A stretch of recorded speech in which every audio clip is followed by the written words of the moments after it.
let's talk about the movies. So, as I discussed last time, July 21st, Barbenheimer Day, the day that two completely polar opposite films in tone and style were unleashed onto the world, at least in the United States.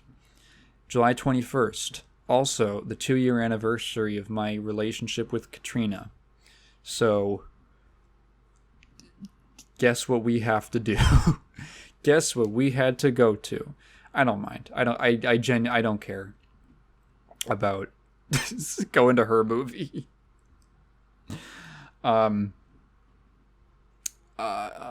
So we went to go see Barbie.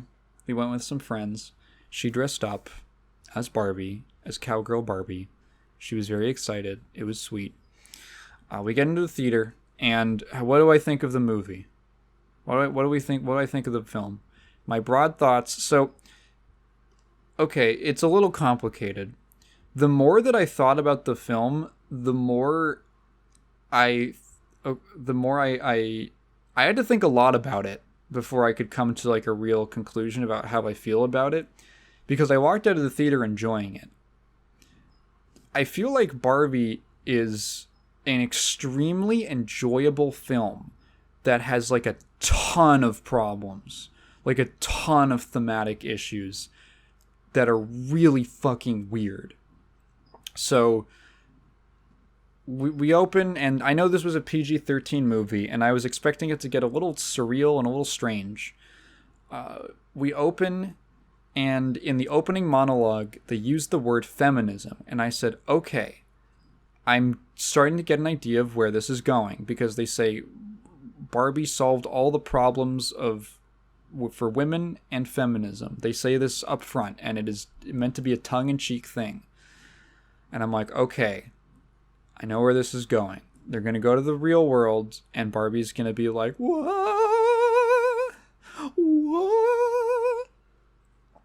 That's my impression. It's like Margot Robbie impression. That's what she sounds like. If you go out into the woods and you hear a what? That's a wild Margot Robbie. Anyway, so I was like, okay, I think I know what they're doing. And they pretty much did that, but with a lot of stuff that I did not expect. So this movie has a lot to say. It's very ambitious in the messages that it's trying to get across and the breadth of subject matter it's trying to tackle. Some of it, and it operates on a couple different levels. So I want to explain the plot of the movie first in broad terms. This is a full spoiler thing because I've never given a fuck about that. So fucking hair in my face. Hair got in my mouth. I'm like a cat. Like, so Barbie lives in Barbie Land. And Barbie Land is exactly what it sounds like. It is it's like a matriarchal utopia where women control everything and all the the Barbies control everything. Kens hang out and they do their thing, and main Ken, Ryan Gosling Ken, lives for Barbie. He is only, they say it in the intro, he's only his days, the only thing he wants out of his day is for Barbie to look at him. So I'm like, okay, cool. So we're setting up the characters. Everything is totally picturesque and ideal, and everything's cool and happy in Barbie Land. And then main Barbie starts having thoughts of death and weird dark existential thoughts, and she doesn't know what to do with it. And her little perfection things, like the fact that her feet fit exactly into her shoes because she's always on her tiptoes, so she's wearing heels. Her feet become flat. She can actually stand on the ground flat, and she doesn't know what the fuck is going on. There's an extended Margot Robbie feet scene, which I thought was guest directed by Quentin Tarantino. It's so in your face. So she finds out that these kinds of she goes to quote unquote weird Barbie, and I heard the name Weird Barbie, and I thought, oh, this is where Kate McKinnon comes in, and it was Kate McKinnon. So Kay McKinnon comes down and she's like weird Barbie because she got played with too hard and like the kid who played with her scribbled all over her fucking face. It's kind of like allegorical and like the Barbie land reflects the real world kind of thing. But like, so hang on, we'll get to that. So she's like, hey Barbie, the reason this is because the person who plays with you, because I guess let's just take the movie on its own terms and say that yes, only one person in the world owns regular Barbie. She owns like Barbie. Stereotypical Barbie, as they call her eventually. White savior Barbie is another thing that is name dropped. And she's like, you have to go into the real world and fix this problem, or else the feelings of your owner are going to reflect onto you. So Barbie's like, I gotta go to the real world. And then Ryan Gosling Ken shows up with her, and they go to the real world, and things are completely different. Barbie Land is a very saturated, colorful, like literally saturated. The colors are extremely bright. And then the real world is filmed very differently. It's very flat. It looks like a Skittles commercial. That's the best way I can describe it. You know, when it's just flat, and it's made to look like notably grayer. And they're like, what do we do? And then they have some wacky hijinks. Ken walks off. And here's where the movie took a turn that I was not expecting. So Ken is walking around the real world. And Ken is used to living in a matriarchy where every single position of power and influence is held by a woman. Women are doctors. Women are lawyers. Women can be in wheelchairs, even. And Ken's hang out at the beach, or they do a very minor assigned role. And he was walking around Los Angeles, and he steps into like a corporate building or something, and he sees a picture of Bill Clinton playing the saxophone. And he says, his eyes widen, and he goes, a man can be the president? And this kicks off a chain reaction of events that took me by surprise. So the president in the Barbie land is a woman, right? Everyone's a woman who holds any kind of influence or power. Women are the only ones who can earn Nobel prizes.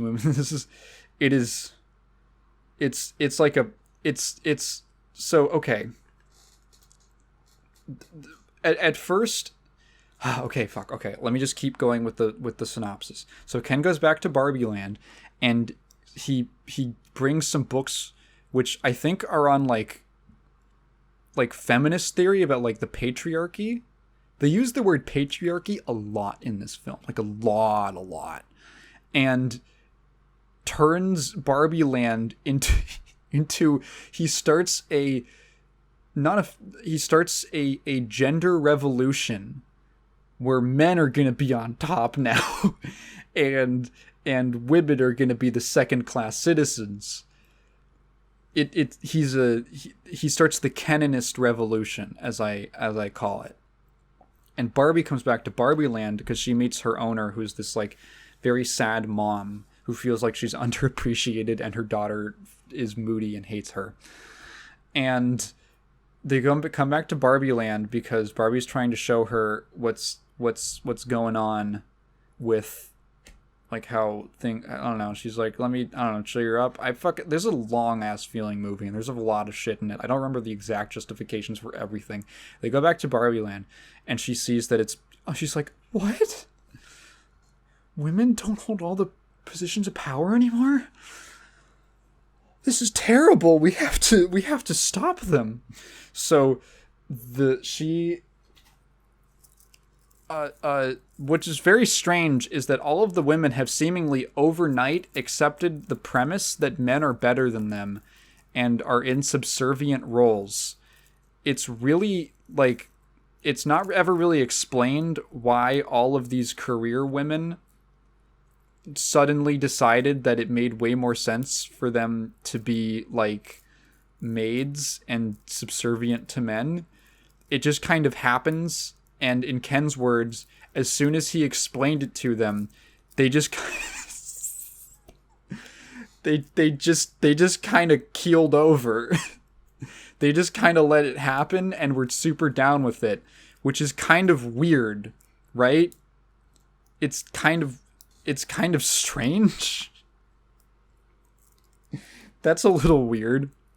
So they turn the Kens against each other because the Kens are going to vote to change the Constitution, and they turn them against each other long enough that they can pass a new vote on the Constitution. All the Kens have a big battle with each other on the beach with plastic toys, and then during the battle, Ken and the Asian Ken, who have been kind of rivals throughout the film, kind of jut their chests out at each other and create so many sparkles that they all transition into an elaborate choreographed dance number on a stage, and they're all wearing black t-shirts and jeans, and they have this incredible dance number, this astonishing dance number.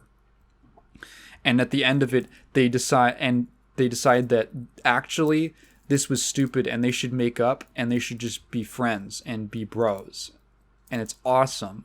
And then Ryan Gosling gets kissed on the cheek by two guys at one time. And they realize that they've lost the battle, and Ken is like, fuck, that sucks.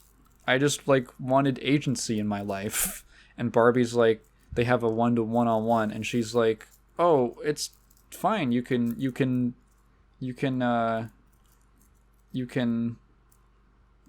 I mistreated, I took you for granted, I think is the line. I took you for granted.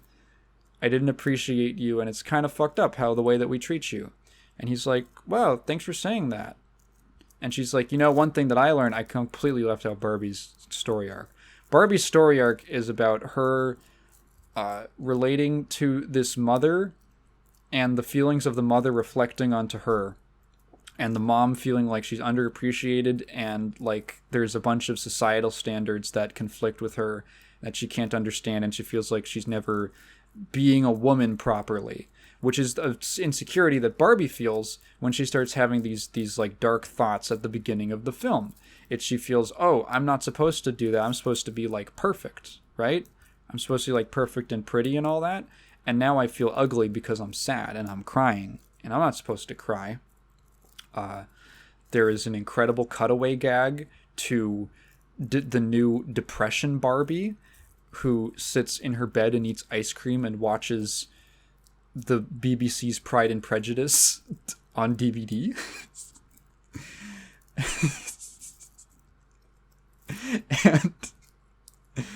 and eventually the mom is like, speechifies at the viewers that women should be allowed to be whatever they want and they shouldn't have expectations placed on them. And it's like, yep. And Barbie's like, oh wait, hang on, no, I'm thinking of it, it's on the tip of my tongue what the thing is, because again, there's a lot happening in the film.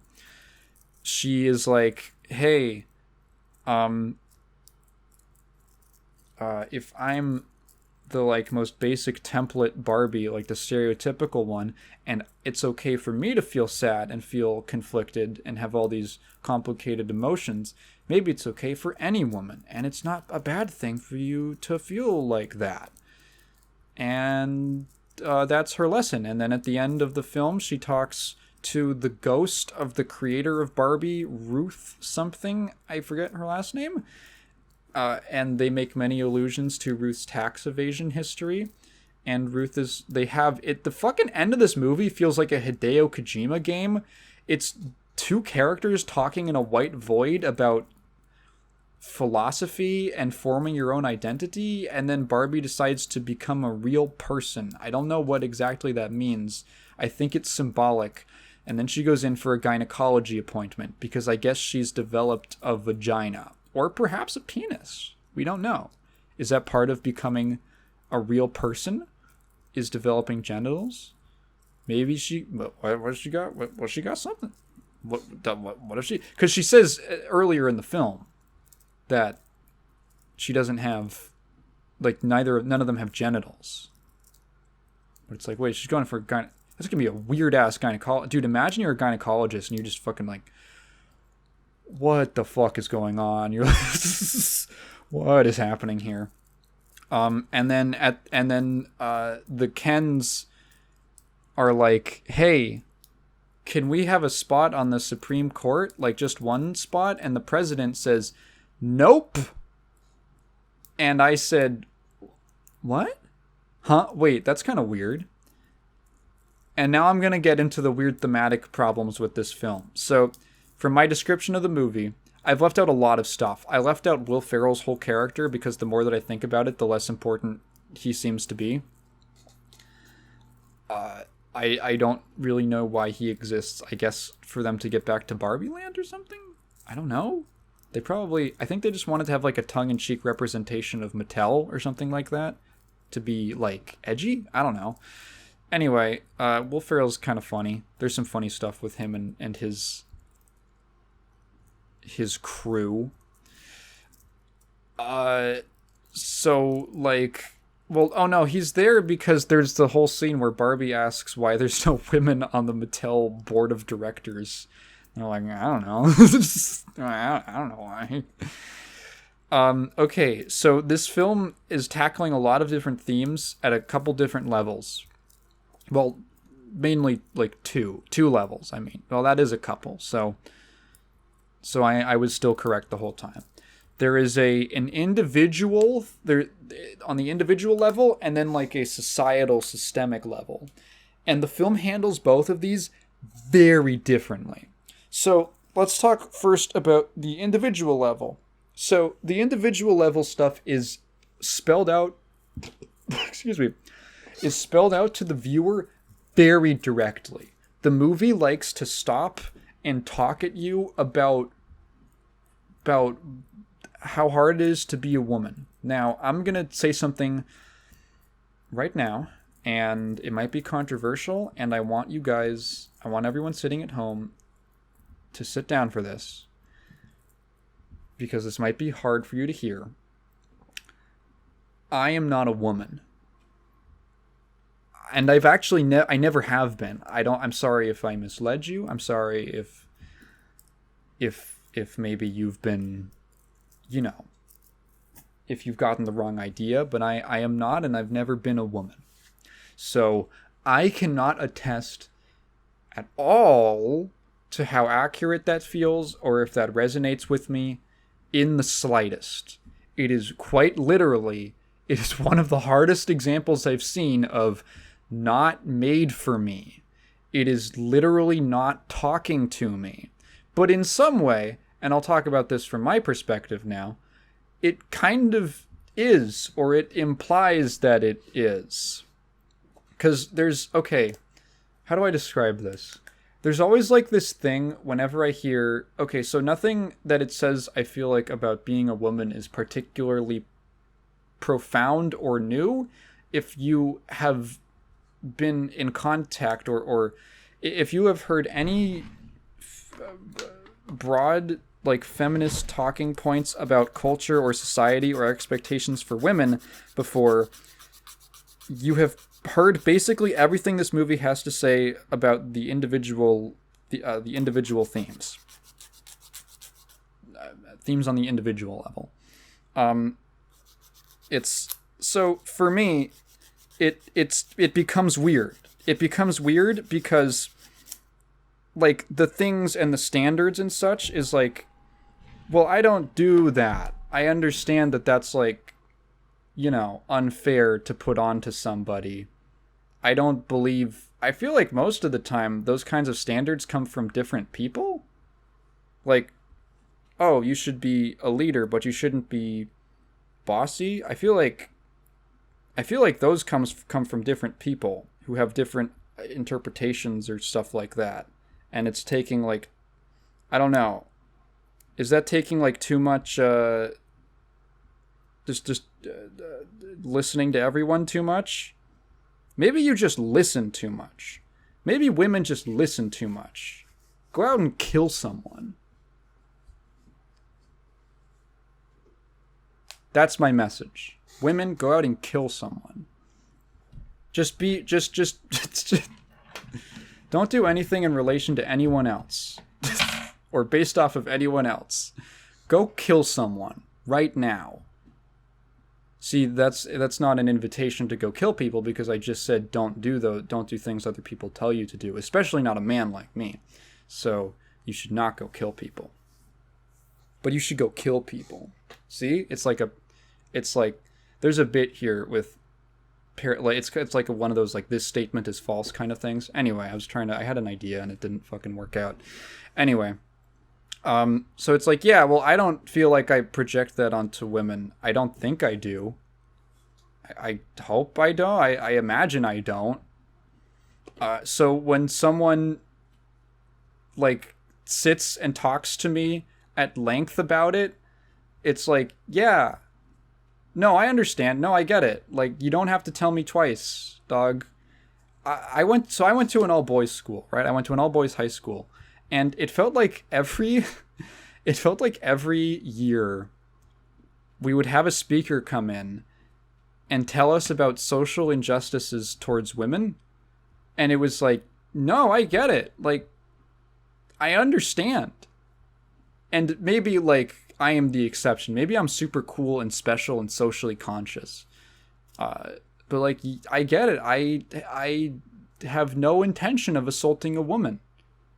I would be very upset if that happened to someone I knew. I get it. Why do you keep... It at a certain point, it almost feels like patronizing. That's from my perspective. It's really hard to watch, I don't know, someone speechify at me and not feel like I'm being attacked or judged for something that I don't really engage in.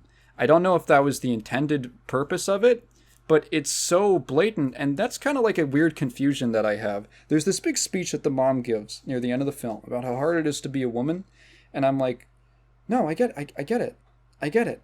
I understand. I don't know what you want me to do, because this is an entirely, like, individualized thing. There is nothing actionable that I can do about this. Don't put unfair, weird expectations on, or conflicting expectations on women. Yeah. We're spending a lot of time on this, which leads me to believe, because it's so blatant, it's so obvious and spelled out, that it's like, is this movie for children? Is this a film for children? Because, like, this is the type of communication that you would get in like a PSA kind of thing. It feels like that kind of a communication, but there's like depictions of sexual harassment in the movie. Like, when they go to the real world, someone like slaps Barbie on the ass. And it's like, whoa, that's kind of intense. And here's the other thing, is I was watching this and I asked Kat, like, what do you think the age range is for the theater it's going to be? And she said, oh, this is like a teens to adults thing. Like, there's no way there's going to be kids. It's marketed as like PG-13. And guess what? We got into the theater, and there was, not entirely, but there was a decent number of children in the theater. And I found a lot of portions of the film distracting, not because of really anything that the movie did, but because the whole time I was thinking, it was during all of these really blatant, like, we're just going to talk about politics and, like, gender politics. And I'm thinking, like, what are these children getting out of it? Like, what are they interpreting? Is this weird for them? Oh, what are their parents feeling? God, dude, because there was at least 2, like, father-daughter pairs there, right? Could you imagine the car ride home with, like, it was like young kids, like maybe 10 at the oldest. Can you imagine the car ride home? Like, Daddy, what's patriarchy? What is that? And he's like, well, it's like a system, or like it's like a thing where it's like, and then like 5 minutes later, wow, does that mean that you're oppressing mommy? Well, no, like, not like I'm just like an individual, like on an individual level, I'm not, but like you know, like commerce and government, and so mommy's job oppressing her. I mean, and like he gets home, And mom's like, how is father-daughter movie day? And he's just like, his hair's all fucked up. He's like sweating. He has like a fucking ulcer. And he's like, you should have taken her to it. Fuck. I was not ready for that. I'm like, oh God, I have to talk about politics with my 7-year-old child. And I'm like, is a depiction of sexual harassment, does that cross into assault? I guess it does. Is that too much for a kid? Or like, should they know about that? Because it's like a real thing, right? And like, is that a thing that like you should be... I don't know. It was interesting. It was weird. It felt conflicted because there's a lot of like really heady political talk, and then that's kind of matched with very straightforward, almost dumb like communication of those ideas. Like, it wasn't made for adults, like it was made for children. It's like it's like, I don't know, it's like if you were to make a children's cartoon about Das Kapital or something like that. Okay, so the individual message is fine, but nothing super groundbreaking. The political / societal systemic message is fucking bizarre. It's weird as shit. It's really strange. And now here we get into my big problem with the film. Okay, I said this as a joke when we walked out, and then I thought about it, and I realized, no, it's not actually a joke. Ken was completely right. #Ken was right. He is absolutely justified in his feelings. Now, the rub is that he takes it too far, and that's why he's the antagonist of the film, without being like a real... I wouldn't call him a villain. He's not malicious enough to be a villain, but he's antagonistic, right? So Ken is absolutely correct in that he lives in a society where he is not allowed to even try to have any kind of power over his life.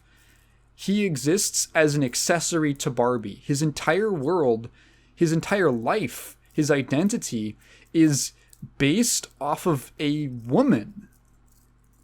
And he's just kind of accepted this his entire life. If she doesn't look at him that day, he's like sad and depressed.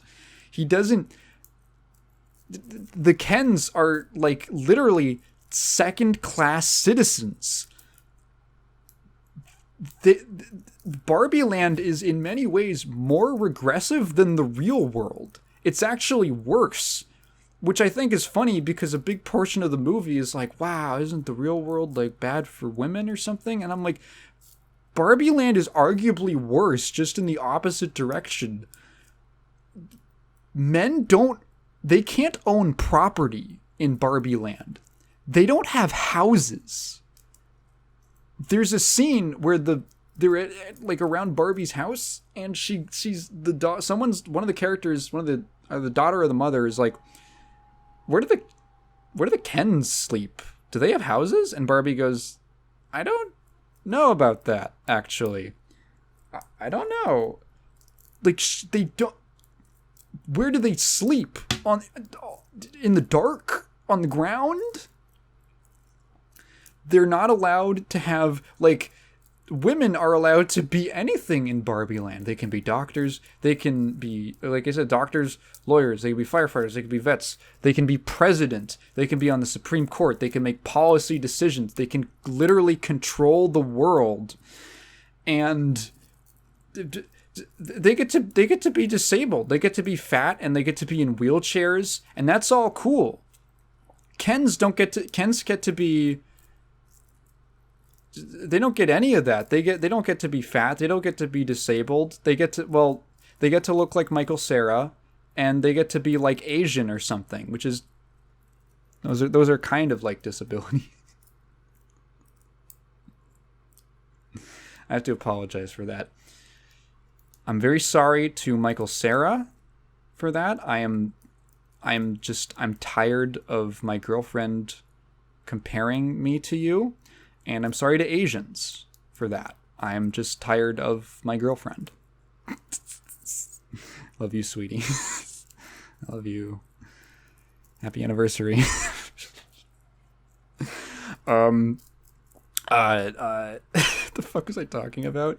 Right, yeah, they are all generally, like, conventionally attractive men who are physically fit, and they all have the same body type, and they all have, at most, the most that they get is, like, vague jobs, or, like, really, like, Ken's job is beach, and this is a joke. He's at the beach. What does he do? I don't know.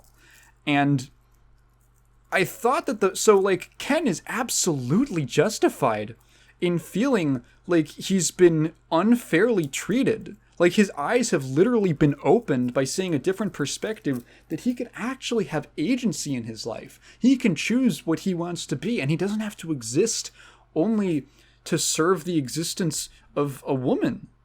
It's like I was like, oh, this is kind of interesting, because it's way more subtle and not really described in the back. It just sort of happens, and it's kind of interesting. It's like a satire kind of flip of the feminist movement in the real world. And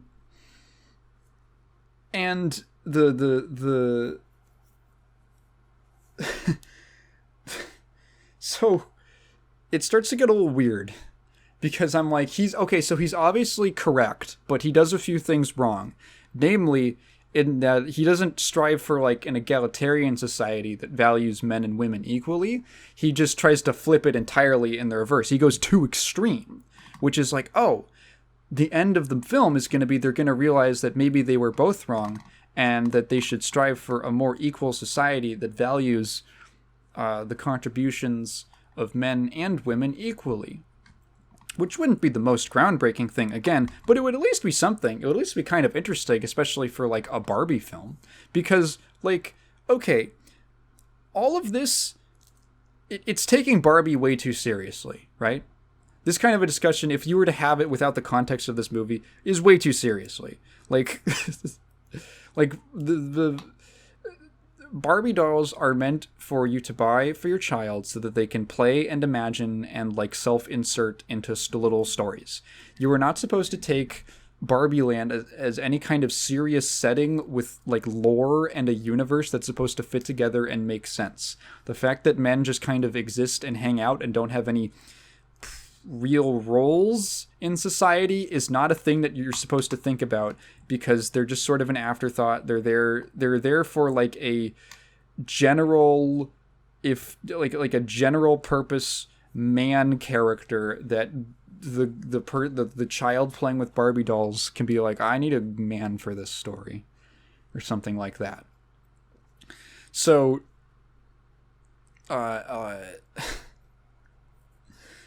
this film is taking that idea, and it's taking it very literally in, like, a Toy Story 4 kind of way. It's getting meta with it.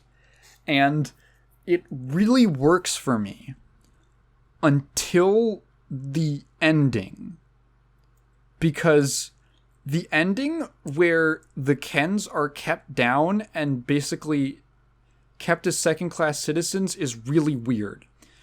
There's a line from the narrator who says that the Kens will just have to work at progress slowly, just like women in the real world.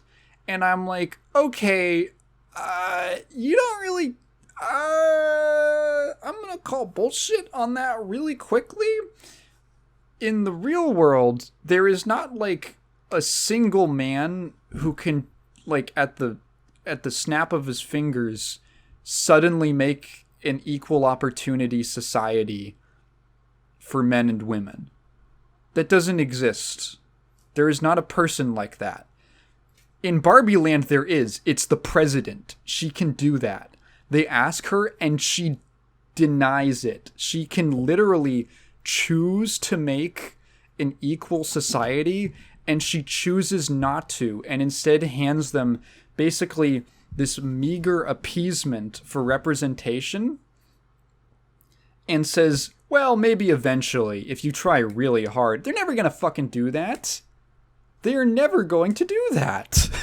They're never gonna let them have power. What the fuck? You have to force it.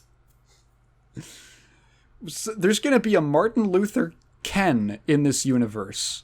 And he's gonna march onto the Supreme Court, and they're gonna take it peacefully or by force. This film is setting up for like a revolution. Like, okay, I get that it's like, here's what I don't buy. Here's where it falls apart for me, is because, okay, Barbie Land is supposed to mirror the real world. Except for the fact that it didn't really in that kind of a societal way in the beginning, because again, the real world is actually more equal opportunity than the Barbie Land. So I guess it's Barbie Land is like stuck in the 20s? Can men vote? Can men vote in this world? I don't know if they can.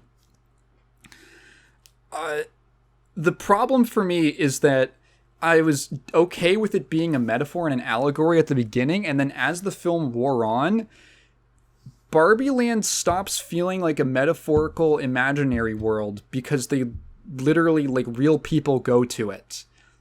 It's just off of Venice Beach. It starts feeling less like an imaginary fantasy land and more like a small nation off the coast of California that's like 5 feet away. And for me, the metaphorical nature of that world starts to break down, and I'm starting to think about it because, like, okay, here's the issue. I have been brought to care too much about Barbie Land. The film has made me all of its emotional investment is in the fate of Barbie Land. There are real consequences, I guess, if the Kens choose to overthrow the current government. And you are meant to care about Barbie's quest and her scheme, really, to undermine that and return the ruling class to power. Which is what's happening. Which is what is happening.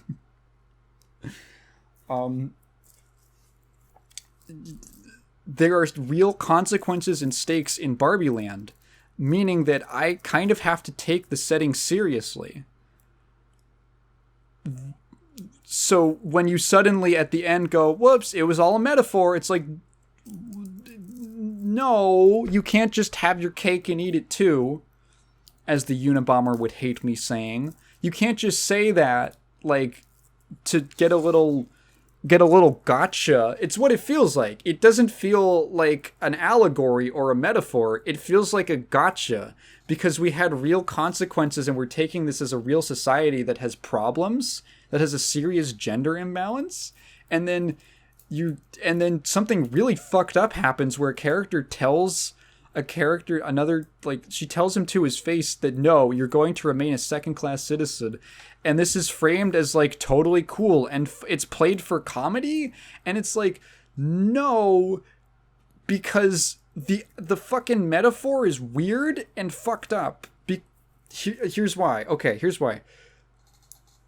Barbies are men in the real world. That's what the metaphor is. That's what the metaphorical reading is. The Barbies are men in the real world. They control everything. They are in all the positions of power. They own all the important resources and land and all that. And women are subjugated to roles that do not allow them, that are not recognized by society as anything as valuable enough to control things like commerce or something like that. Women are relegated to roles like teachers and mothers and small things that don't really give them any power in society, because society is built up. Society is constructed around rewarding things that men wanted to do. Around rewarding things that men took control of, I should say.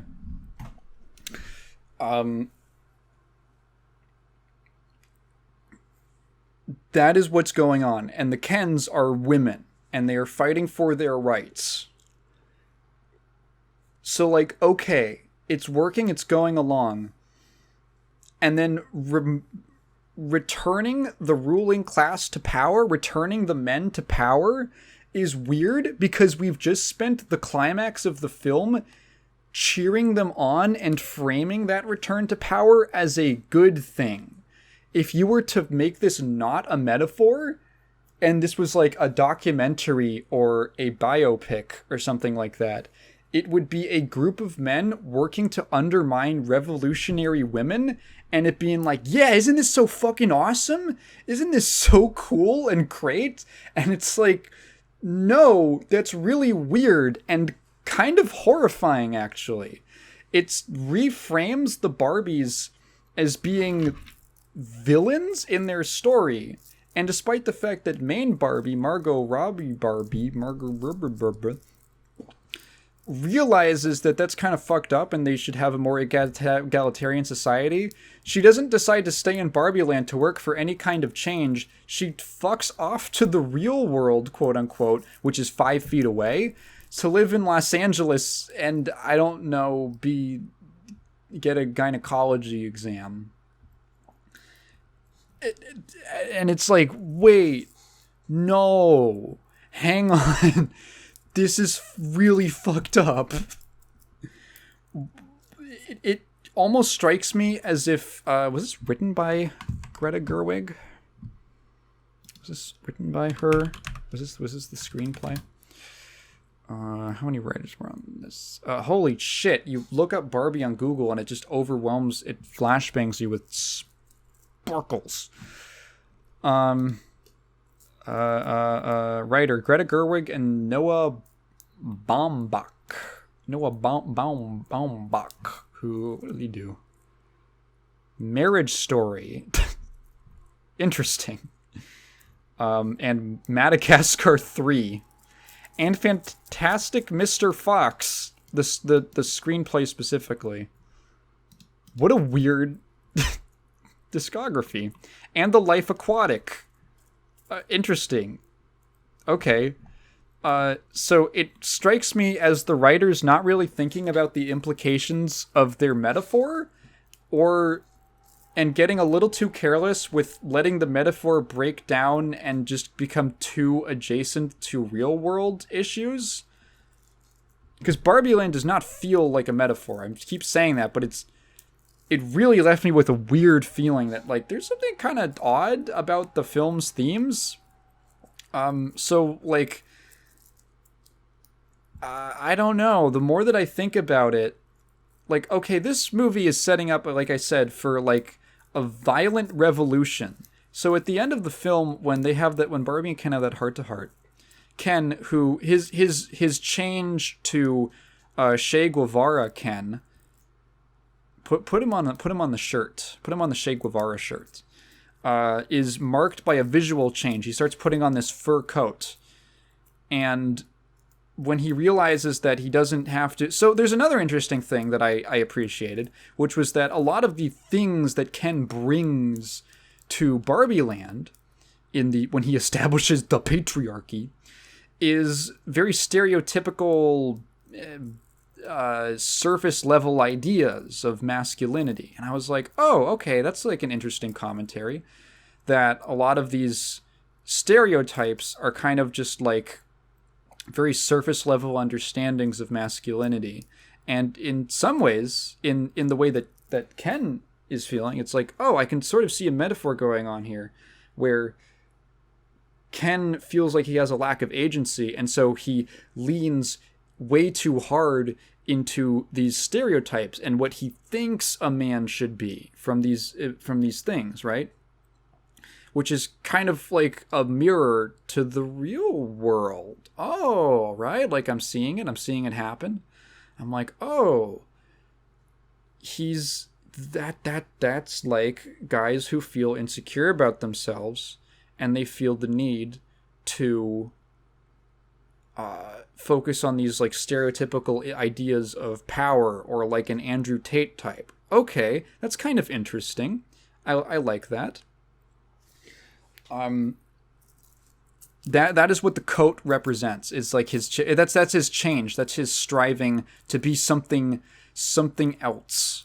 And there is like, I don't know if this was intentional, but it's how I was reading the movie, so fuck it. There's a scene when Ken takes over Barbie's house and he tosses all of her clothes to her, and it's all of these like different outfits that she's worn over the years, and they get this very specific effect, the thing that happens to them where they freeze frame midair, and then there a little like logo pops up of whatever outfit like version Barbie that's from like Chernobyl hazmat suit Barbie, and it freeze frames in midair as he's like, as they say what outfit it is. And like, oh, that's part of, because Barbie is supposed to be anything and anyone, right? She could be anything and anyone. And that's why she has all these outfits. The only other time that happens in the film is when Ken throws when he decides that the revolution is over, and maybe he didn't have to go so hard, and he takes off his fur jacket, his coat, and he throws it down to the Kens that are below him. And they do the exact same freeze frame thing with his jacket. And then it's picked up, it's grabbed by one Ken, it lands on him, and he puts it on, and his voice literally changes. I took this as the moment that the Kens as a whole realized self-actualization. That they don't just have to follow Ken, that they can be their own person. That they can choose to be like someone but not be them. And they can make their own way in the world and empower themselves. And this will inevitably lead to a brutal, bloody conflict with the Barbies, in which there will be no winners. That's kind of like the thing, right? Is this film, the more that I think about it, has a weird gray morality that I don't know if it was intentional, because the two main groups of conflict, the Barbies and the Kens, are both wrong in their own ways. The Barbies are completely unfair matriarchs who control power and oppress the lower caste, and the Kens are righteous revolutionaries who are misguided to the point of over extremism. It's kind of haunting. And I don't think the film really acknowledges that, and to the point that I don't know if it was intentional. So I feel like I'm kind of left with a film that is a little bleh on the thematics, which is weird because it has so much going on, but when I really think about it, the different levels that of themes that it's working on are either, I thought the individual level was very simplistic and boring, and the societal political level that it's talking about is almost self-defeating and kind of horrible in a way, like kind of fucked up and weird. It just really rubs me the wrong way. Maybe I'm reading this really strangely, and someone who watched the film also can form a counter argument in the comments. So it's like a thematically kind of flawed movie for me, like a deeply flawed film that I feel like was too ambitious and maybe needed another script rewrite or something like that. I don't know, that whole last bit really just feels like a mean-spirited gotcha. Like, you thought that you would have rights? Nah, sorry, you're gonna be like women. Men who have never lived in a world where they had any sort of power at all. This gesture being like a meta taunt at real life men. Okay. And I find that weird. I find this... It makes me feel conflicted, because I think the movie is actually really enjoyable. I've just spent like 30 minutes bitching about the themes. I feel like the movie was, moment to moment, really fun, and it just falls apart when you start thinking about it. I feel like if I watched it again, even with all the things I have in mind, I would still probably have a good time for a couple of reasons. Number one, I thought it was pretty funny. Ryan Gosling is fucking incredible, and he should win an Oscar for this performance. He is really, really good. It seems like he loved this role and he loved the kind of character that he got to portray. He's very funny. He has a lot of really funny lines. I sort of described him as, he feels like he's out of like a character from a Scott the Woz skit, which may be a terrible thing depending on who you are, but I love Scott the Woz. There's this scene where he's like, they go to the school to talk to the daughter because they think that the daughter is the one who's having the negative thoughts, and Ken is like, all right, you go check her out. You go take care of that. I don't say check her out to a minor. You go take care of that. I'm gonna swing by the library and look up books on trucks. And he just fucking disappears into the library. And that's a scene where he picks up all the books about like gender issues and all that, right? But it's like, he's so fucking funny throughout the whole film. He's like this lovable meathead. It's totally wonderful. And again, he is completely right. And he leans into the role fantastically. He just thinks horses are cool, which I thought was kind of funny, because personally, I've always thought of horses as more of a girl thing. I've known of way more horse girls than horse guys. Fucking Kat is the biggest horse girl. She's the worst. She sees a guy on a horse and she's like, oh my god, he's on a horse. He's so hot. That's so cute. He's on a horse.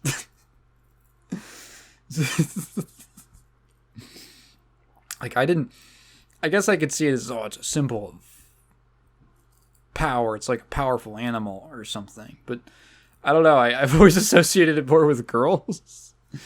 And he just likes horses. He says at the end, he's like, honestly, once I realized that patriarchy wasn't really about horses, I kind of lost interest in the whole thing.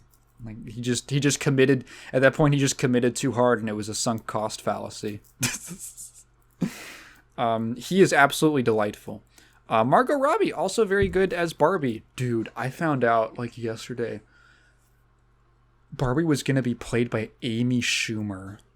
Could you fucking imagine? What a completely different movie. What a completely different film. If with just switching out one actor. Holy shit, dodged a bullet with that one. Thank God. Margot Robbie's wonderful as Barbie. She plays the role, I don't know, it's like that, this, like, the whole character is this bubbly persona that is deeply really insecure about how perfect she is, and how, like, despite her being perfect, she feels inferior to, like, the other career Barbies around her, which I think is, like, an interesting thing. And I think she does it really well. I fucking love the scene where she talks to the daughter for the first time. I thought the daughter was really funny because she's so fucking mad the whole movie. I laughed every time she glared at her mom. And the daughter is, like, meant to be wrong. Like, she is explicitly painted in the wrong. So Barbie shows up and she's in this ridiculous cowgirl outfit, which is the same outfit of my girlfriend who was sitting right next to me. And she's like, I'm Barbie. Everyone loves me. Fucking everyone loves me. I'm Barbie. And the daughter is like, you fucking suck. You're a symbol of capitalism and commercialism and objectification of women, and you're a fascist. And she calls her a fascist. And I was like, wow, this is like a parody character. This is like a parody of a kid who takes themselves too seriously in politics. And you're like, dog, you're like 12. Shut up. And Barbie, like, runs off and she's, like, crying and she's like, I don't control the railroads or commerce. Really funny. I love the whole scene of them getting to LA for the first time and, like, getting arrested multiple times. That's pretty funny. I remember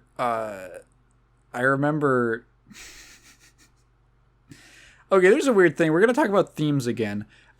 I thought it was kind of, like, I don't know. I think that they should have shown the process by which Ken convinced the Barbies to just like bow down to men entirely. Because I feel like I don't know. It's like, how did that happen? What was their reasoning? How did they get put under this spell despite holding all the power? That's weird. Is this part of the metaphor? Is this part of the allegory? Did this happen in real life? Did women trick men into thinking that they should be in charge of things? Uh-oh. Uh-oh. Uh-oh. Again, the metaphor is getting weird. So, like, I don't know. I do remember sitting next to Kat, and I could tell, because, like, there's one of the Barbies, a couple of them, they're in, like, these sexy maid outfits. And when I think they, like, dehypnotize her, which is just telling them her, like, little fucking gripes about men that they don't like. And it's like, well, maybe not. I don't. Some of them are like, it's weird. It ping pongs between like really little, like, okay, yeah, I know that there's guys that are kind of annoying about this, and then like, oh, they want you to be their mom, kind of things, and it's like, this is what the. What if I made a movie about women's, and I was like, hey, women want me to pay for the dinner. I don't know why I'm Bill Cosby right now. Probably not the best person to be making a response to a feminist film. Probably not Bill Cosby. That shouldn't have been the voice. What's a good voice for responding to I'll stick with Bill Cosby. What if I what if I made a video about I got a big check? That's what he sounds like to me. I've never listened to Bill Cosby comedy. What if I don't want to pay the check for a restaurant? Like, well, you want to have a job, but I got to pay for the bill.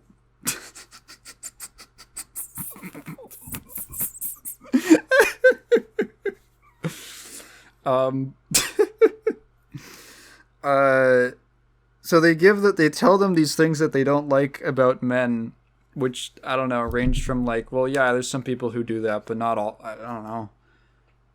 Not all of them. And it's like, I know it's not supposed to be all men. You can't say not all men because it's not directed at all men. I don't know what the fucking response to that is. It's like, well, if it's not directed at all men, then like, why did you say men?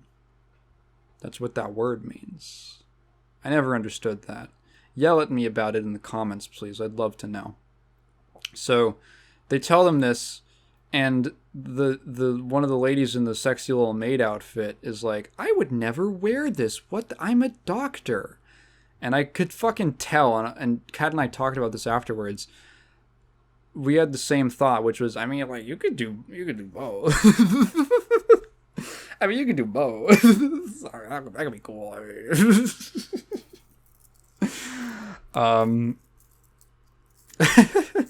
I asked Kat what she thought the theme of the film is, because Kat's she's a very deep thinker, and she analyzes films on a pretty complex level. So I was really curious, especially, her being a woman, what she thought of this movie. And in her words, the theme was whammon. Exactly like that. It was whammon. But it would be cool if you could be a doctor, but maybe also wear like a sexy maid outfit. But also that you can't say that in a feminist movie, I guess. That's demeaning. I guess. I feel like I keep talking about negatives because, I don't know, it feels like it's this thing that hangs over the movie that I keep thinking about, of like, it's weird. It's weird that there's all this stuff in the film that seemingly like contradicts itself or feels like it wasn't thought out well enough. There's a little bit too much going on. The whole thing with Mattel is very strange because it's weird, because we're in Barbie Land, and Barbie Land is like Goofy World. And then we go to the real world, and it is 0% Goofy. And then we go to the Mattel headquarters, and it's like 50% Goofy, and it feels like you're watching a different movie that is not in the same location. It's really odd. that a lot of that plot line could have been cut out after the initial like confrontation in the boardroom. They just kind of end up chasing them around and doing nothing. I guess I was okay with it because there was some stuff that I found funny with their banter, but didn't really serve that much of a purpose in the film. I don't know. Yeah, I don't know. It's weird because I feel like I still liked the movie on like just a sheer entertainment value. I thought it was pretty funny. There were some genuinely really good jokes in the film, like that I don't even want to spoil. But just very thematically confused and a little simplistic for my taste.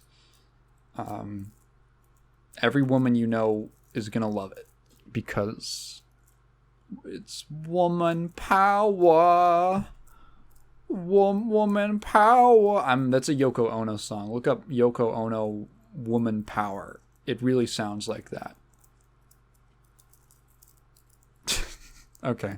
So that's my thoughts on Barbie. Maybe think twice before taking your like little kids to it, because there's some kind of like intense stuff with like the sexual harassment shit and some very heady political talk. And I don't know, if you're not ready to have a conversation with your child about gender politics, don't take them to go see this movie because they're going to have a lot of questions.